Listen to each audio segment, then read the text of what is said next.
Oi, eu sou a Meg. Bem-vindo ao nosso canal. Agora relaxa e deixa que eu te conto uma história. Quando você descobre que está sendo envenenada pelo homem que jurou te amar até a morte, você tem duas escolhas: aceitar o destino e morrer em silêncio, ou usar os últimos dias que te restam para garantir que o bastardo não ganhe nenhum centavo do seu dinheiro. Eu escolhi a segunda opção. E talvez você me julgue por isso. Talvez ache que fui longe demais. Mas quando você ouvir o que eu ouvi, quando entender o que ele fez comigo durante 3 anos inteiros, você vai me dizer no final se eu estava errada. Meu nome era Helena Tavares, 50 anos, dona de uma rede de clínicas particulares em São Paulo. Construí um império do zero. Tinha casas, imóveis comerciais, contas bancárias que somavam mais de 2 bilhões de reais. E tinha um marido, Paulo Ribeiro, 10 anos mais novo que eu. Charmoso, atencioso, vazio por dentro. Ele me matou, lentamente, metodicamente, durante meses, mas eu descobri a tempo de fazer uma última jogada. E essa jogada foi perfeita. Deixa eu te contar como tudo começou. Não o envenenamento, isso vem depois. Quero que você entenda quem eu era antes de virar uma mulher moribunda numa cama de hospital. Aos 46 anos, eu estava sozinha. Meu primeiro casamento tinha acabado 20 anos antes disso. Sem filhos, sem arrependimentos. Dediquei minha vida aos negócios. Comecei com uma clínica pequena na zona leste de São Paulo, daquelas que atendem convênio popular. Trabalhei 16 horas por dia durante anos. Expandi. Comprei outra clínica, depois mais 2. Investi em imóveis comerciais. Quando fiz 46, tinha 3 clínicas funcionando, 2 prédios comerciais alugados no centro e uma casa no Morumbi que parecia um palácio, e estava completamente sozinha. As amigas casadas me olhavam com pena. Helena, você trabalha demais. Helena, a vida não é só dinheiro. Eu sorria e fingia que não me importava. Mas quando chegava em casa à noite, a casa tão grande, tão vazia, eu sentia. Foi assim que conheci Paulo. Ele trabalhava como administrador em uma das minhas clínicas. Educado, bonito, sempre com uma palavra gentil. Quando me convidou para jantar pela primeira vez, achei que estava brincando. Eu? Uma mulher de 46 anos, obcecada por trabalho, com algumas rugas que nem o melhor dermatologista conseguia esconder? Mas ele insistiu. E eu quis acreditar. Eu sei o que você deve estar pensando. Como ela não percebeu? Os sinais estavam todos ali. Você tem razão. Estavam. Mas quando você passa anos sozinha, quando finalmente alguém olha para você como se você fosse especial, você não procura os sinais. Você ignora, propositalmente. Casamos depois de 6 meses. Ele se mudou para minha casa. Deixou o emprego na clínica. Quero cuidar de você, Helena, ele dizia.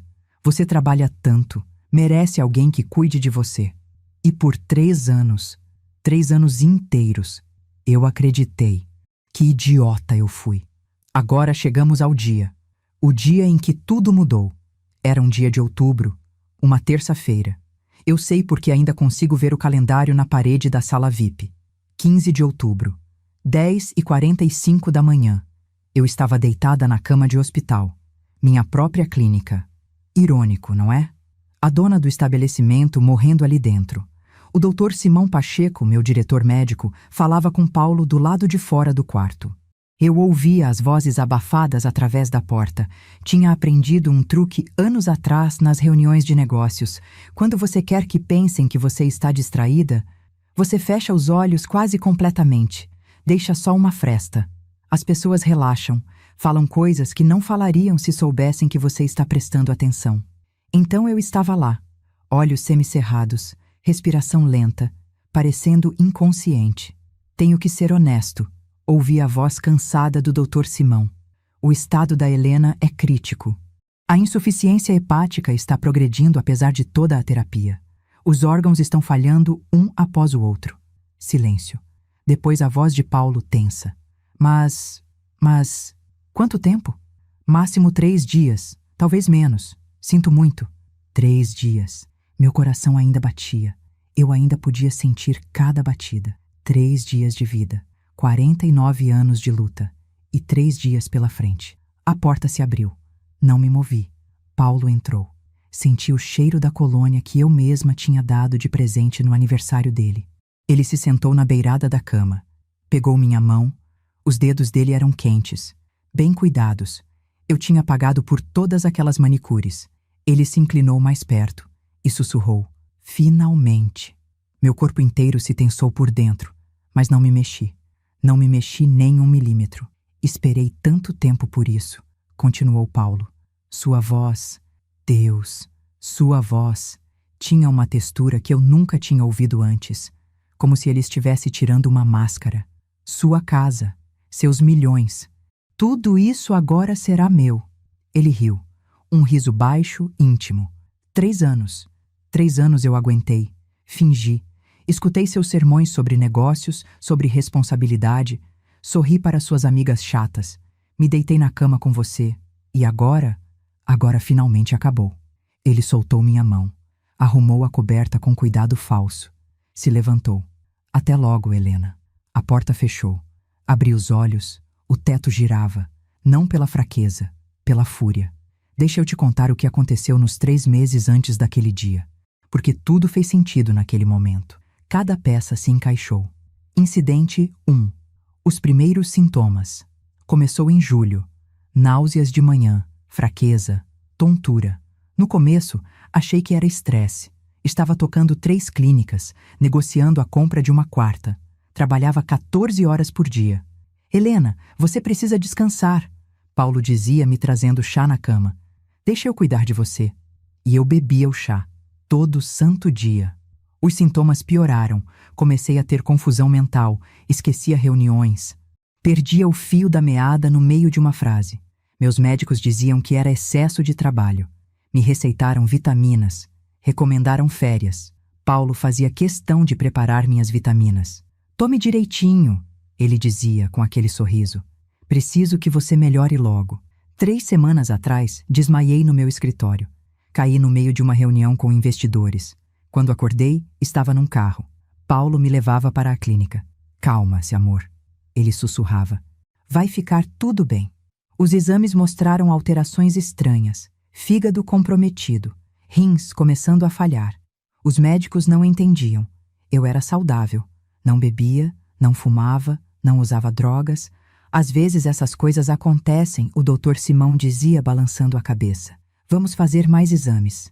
Mas tinha algo no fundo da minha mente. Uma sensação. Aquela sensação que você tem em negócios quando alguém está mentindo. Quando os números não batem. Quando tem algo errado que você não consegue identificar ainda. Fiz algo sem contar para ninguém. Nem para Paulo. Nem para meus médicos. Peguei amostras do meu sangue e enviei para um laboratório particular em Campinas.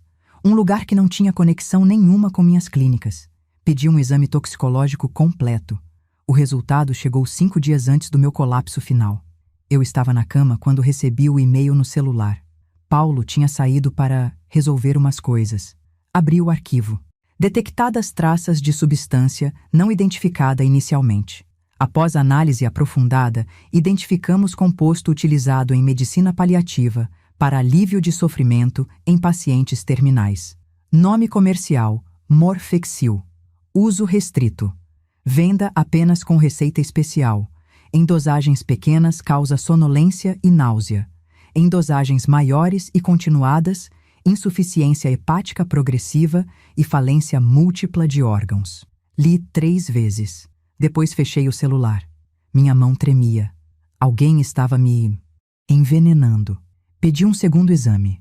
Em outro laboratório. São Paulo. Os resultados chegaram 2 dias depois. Idênticos. Eu tinha 2 opções naquele momento: confrontar Paulo ou fingir que não sabia nada. Se eu confrontasse, o que aconteceria? Ele negaria, me internaria, diria que eu estava delirando. Tinha controle sobre quem entrava e saía da minha casa, sobre o que eu comia, sobre os medicamentos que eu tomava. E se ele soubesse que eu sabia, ele aceleraria o processo. Então, fiz o que sempre fiz nos negócios. Guardei a informação, esperei o momento certo. Quando tive o colapso final e fui internada, eu já sabia, já tinha certeza, mas precisava de provas concretas, precisava ouvir da boca dele. E 3 dias atrás, Ouvi. Esperei tanto tempo por isso. Ali estava, a confissão, a prova que eu precisava, mas não tinha gravador, não tinha testemunhas, só minha palavra. E eu estava morrendo. 3 dias. O doutor Simão tinha dado 3 dias. Eu precisava agir rápido, muito rápido. Fiquei olhando o teto por nem sei quanto tempo. Meia hora? 1 hora? Minha cabeça girava. Tentava pensar, planejar. Paulo queria minha herança. Por lei, como meu marido e sem filhos, ele herdaria tudo. A casa, as clínicas, os imóveis, os 2 bilhões de reais em contas e investimentos. Tudo que eu construí em 25 anos de trabalho iria para o homem que me matou. A não ser que eu mudasse isso. Olhei para a porta do quarto. No corredor, ouvi ruídos. Alguém limpando o chão.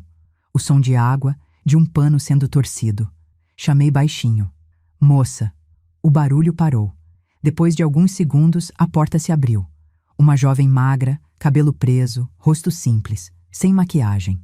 Uniforme de auxiliar de limpeza. Eu a tinha visto antes. Limpava os corredores, trocava lençóis, esvaziava comadres. Um trabalho duro, ingrato, mal pago. A senhora está passando mal? Ela perguntou preocupada. Chamo a enfermeira? Não, eu disse, fazendo força para falar claramente. Qual seu nome? Milena. Milena. Fixei meus olhos nela. Fecha a porta. Preciso da sua ajuda. Você deve estar pensando, por que ela? Por que uma auxiliar de limpeza? Vou te explicar. Nos negócios, aprendi uma coisa. Quando você quer fazer um movimento que ninguém espera, você não usa as peças óbvias. Você usa a peça que ninguém está observando. Paulo conhecia meu advogado, conhecia minha contadora, conhecia minhas amigas. Se eu chamasse qualquer uma dessas pessoas, ele saberia. Ele controlaria, manipularia. Mas Milena? Milena era invisível. Uma mulher que limpava chão por R$ 1.200 por mês. Que Paulo nunca olharia 2 vezes. Perfeita. Milena, eu disse com a voz mais firme que consegui. Vou morrer em 2 ou 3 dias. Meu marido está me envenenando. E se você fizer o que eu pedir, você nunca mais vai precisar limpar o chão de ninguém. Ela me olhou como se eu tivesse enlouquecido. Senhora, escuta, não tenho tempo. Respirei fundo. Cada palavra custava. Pega meu celular ali, procura o contato Júlio Andrade, liga para ele. Diz que Helena Tavares precisa dele aqui. Urgente, questão de testamento. Mas eu não posso. R$ 100.000, eu disse. Se você fizer isso agora, te dou R$ 100.000. Em dinheiro. Hoje mesmo. Vi os olhos dela brilharem.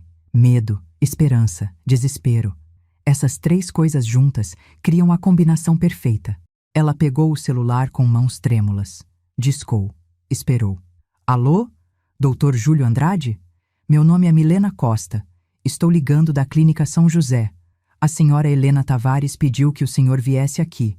É urgente. Sobre testamento. Pausa. Sim, ela está consciente. Pediu que o senhor trouxesse um tabelião também. Outra pausa. Obrigada. Ela disse que é muito urgente. Desligou. Me devolveu o celular. Ele vem em 1 hora, disse ela tremendo. Ótimo. Fechei os olhos, reunindo forças. Agora você fica aqui comigo. Quieta. Quando ele chegar, você vai ser testemunha.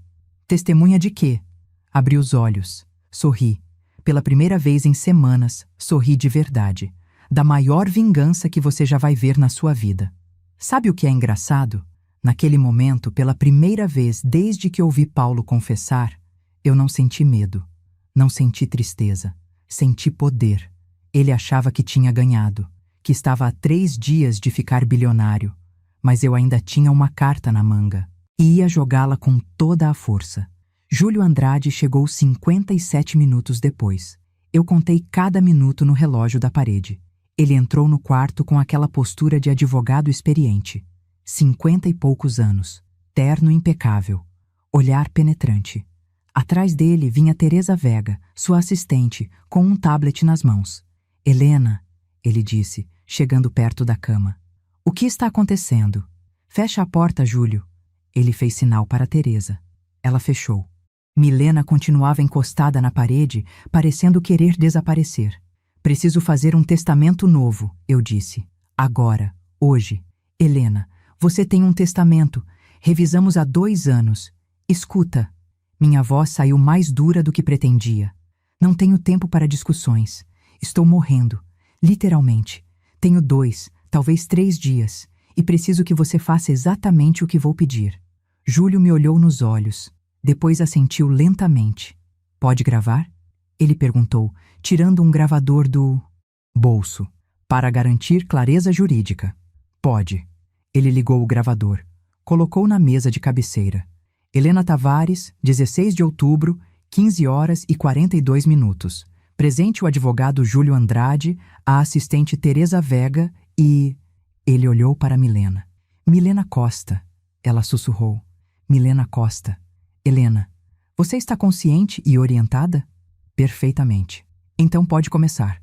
Respirei fundo. Meu marido Paulo Ribeiro está me envenenando.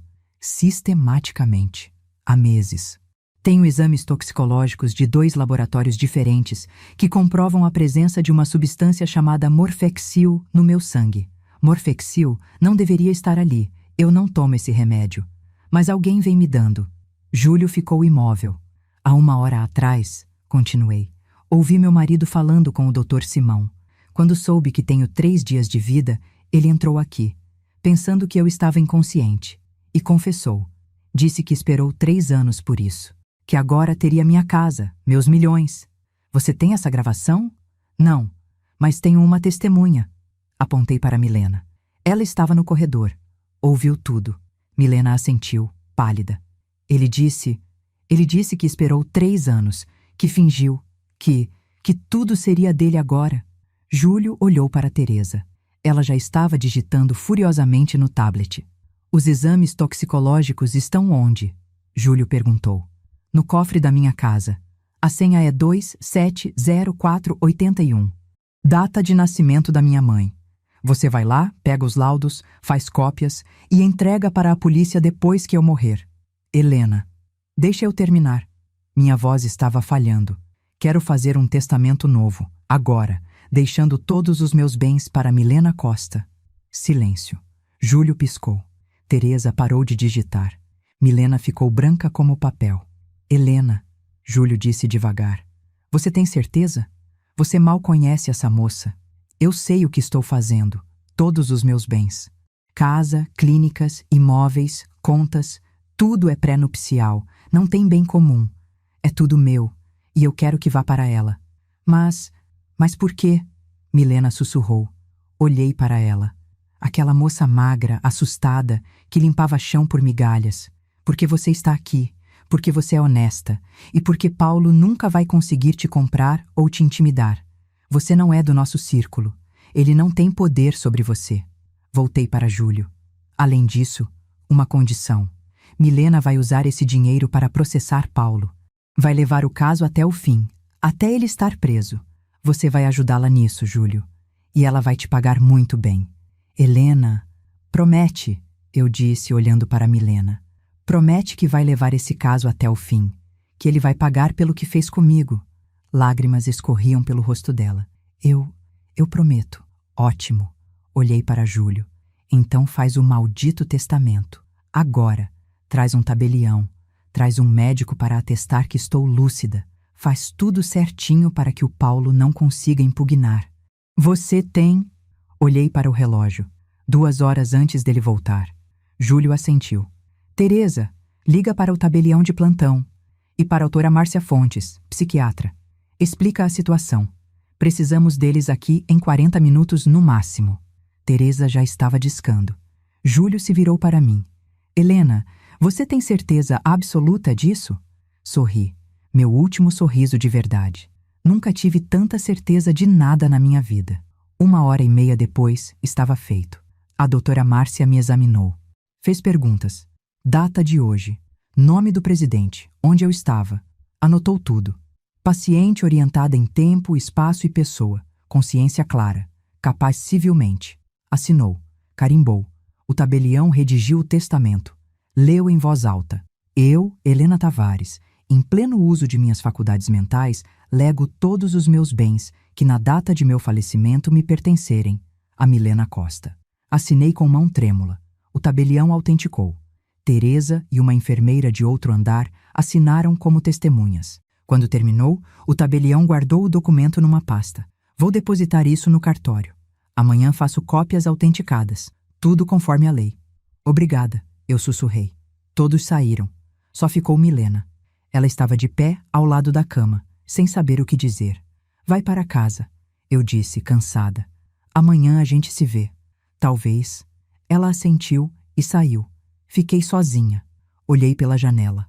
O céu de outubro, aquele azul profundo de São Paulo.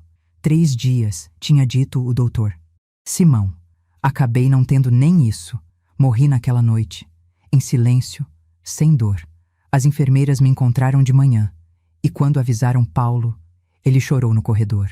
Alto, teatral. Os funcionários da clínica o consolavam. E nos olhos dele dançavam chamas de triunfo. Você deve estar se perguntando como eu sei o que aconteceu depois que morri, né? Deixa eu te explicar uma coisa. Quando você constrói um império de 2 bilhões de reais, quando você luta por 25 anos, quando você é envenenada pelo homem que deveria te proteger, você não simplesmente desaparece. Parte de mim continua ali, nas decisões que tomei, no testamento que escrevi, na promessa que a Milena me fez. Então deixa eu te contar o resto da história. Na manhã seguinte à minha morte, Paulo estava no meu escritório. No meu escritório, folheando meus documentos, meus contratos, meus extratos bancários. Ele achava que tudo aquilo era dele agora. O telefone tocou. Júlio Andrade. Senhor Paulo. Ribeiro. Meus pêsames. Obrigado, Paulo disse, fingindo tristeza. É uma tragédia. Precisamos conversar sobre questões legais. Claro. Helena Tavares deixou um testamento. Silêncio. Como assim? Ela nunca me disse nada sobre testamento. O testamento foi formalizado um dia antes da morte dela, na presença de tabelião, psiquiatra que atestou capacidade mental e 2 testemunhas. E o que diz esse testamento? Todos os bens foram legados para outra pessoa. Você deveria ter visto a cara dele. Milena me contou depois. Paulo ficou branco, depois vermelho, depois roxo. Para quem? Ele gritou.